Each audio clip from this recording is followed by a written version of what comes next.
And sir, good morning. I will present the assessment one.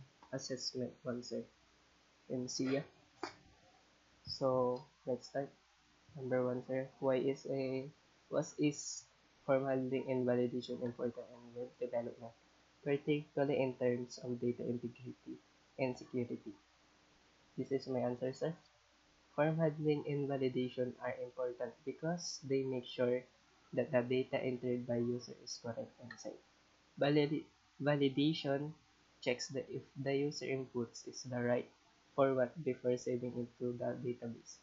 This helps keep the data clean and prevents harm from sending harmful data. So, bali ito, sir, ang explanation dito, sir, para maiwasang magkamali ng data and maiwasan din ma-hack ng mga hacker. And number two, what are some key Laravel features that help prevent security vulnerabilities and such as SQL injection and cross-site request forgery, CSRF, when the handling form data? Sir, this is my answer. Laravel has feature like Eloquent ORM and Query Builder to prevent SQL injection because they automatically clean the input data. It also uses CRF tokens and forms to stop cross-site request forgery attack. So, bali dito sir, explanation dito. Gumagamit po sila ng CRF token para ma-stop yung cross-site and para maiwasan din ang SQL injection. Kasi dito sa Query Builder, para mas maging maayos po yung prevent ng SQL. At hindi magkamali po. At mas madali. I-proceed po yung mga kailangan ilagay po sa SQL na automatically. And number 3,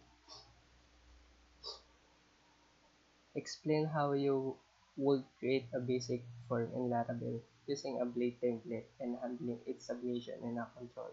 Include an example of how you define validation rules. So this is my answer. In Laravel, you can make a form in Blade file using HTML. When the form is submitted, it's in the data, a controller, and the controller validates the input. So this is the example, basic form of HTML with CRF.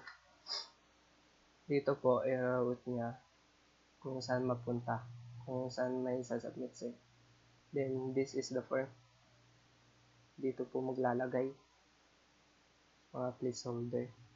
And this is the button.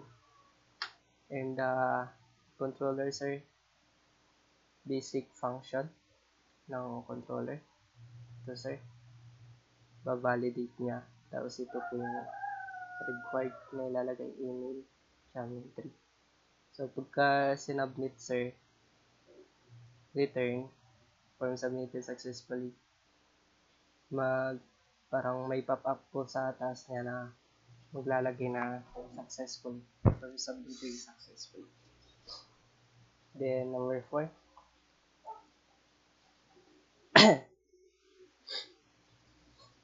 how can customizing validation error message improve the user experience in web application? Provide an example how you would customize and display the validation error message in the Blade template. So this is my answer, sir.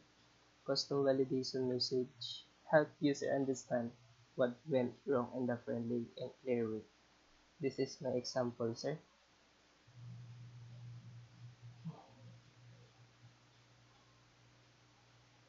This is the validation error. Kung nagkamali ka or walang nilagay. Ito po yung lalabas. Please enter your name. I must the name have at least 3. Tapos ito po yung sa blade po, template niya, doon po sa form ng HTML. So ito po yung ilalagay doon. And lastly, sir, number 5.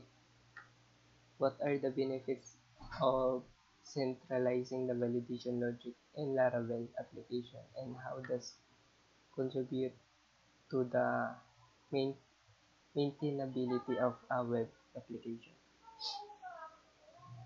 And this my answer, sir.